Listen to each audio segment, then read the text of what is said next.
This is a CBS News Detroit update. Good Thursday morning. I'm Sandra Ali. Here are a few of the top stories we're working on. I don't buy the argument that this was a legitimate attempt at research because, as described, nothing seems to fit. New developments this morning involving two Chinese nationals accused of smuggling a potential agro-terrorism weapon into the United States. They told federal agents they plan to study the fungus at the University of Michigan. The 33-year-old postdoctoral fellow and her boyfriend will now both face charges. They're going to be in federal court today for a detention hearing. Caught on camera, two people breaking into an SUV in Huron Township. The owner saw this on their Ring camera early Wednesday morning. They called police. That led to a brief chase on I-275. Officers, though, they ended up calling off the high-speed pursuit because of the dangerous speed.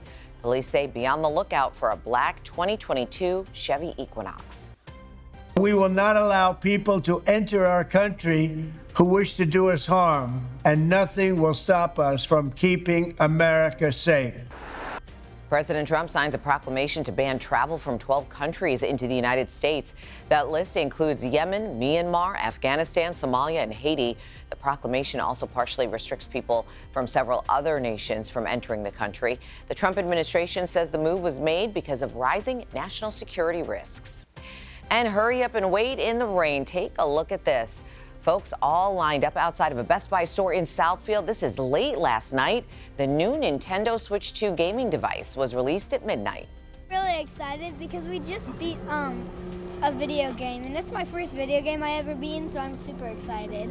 Oh, wow. And this is my first time ever waiting in the line for anything, so we're both very excited for this experience. I hope we get one. Yeah, they're hoping because they did not pre-order a game, so there was really no guarantee. Other outlets like GameStop, they also had special midnight release events as well. Most of them lasted just a couple of hours. You have to be a diehard to wait in the rain like that, Troy, for sure. And the rain's going to continue today. Yeah, it looks like they're having fun out there. I'm glad of that. We are going to be tracking some rain for the first half of today.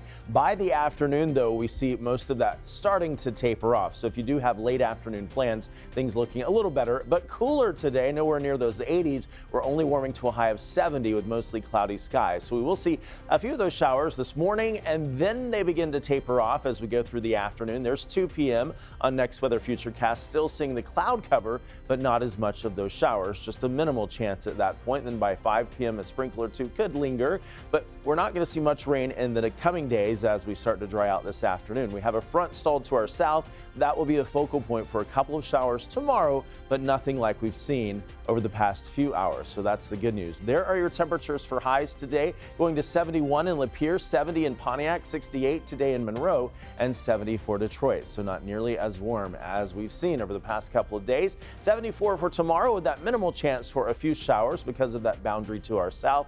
And then Saturday, we are dry with a high of 77, going close to 80 again for Sunday with slight rain chances returning for Sunday and Monday, but certainly not a washout. Go ahead with your plans throughout the weekend. It's going to be a good one. In Sandra, we're back up to 80 degrees by Wednesday of next week with plenty of sun. Back to you.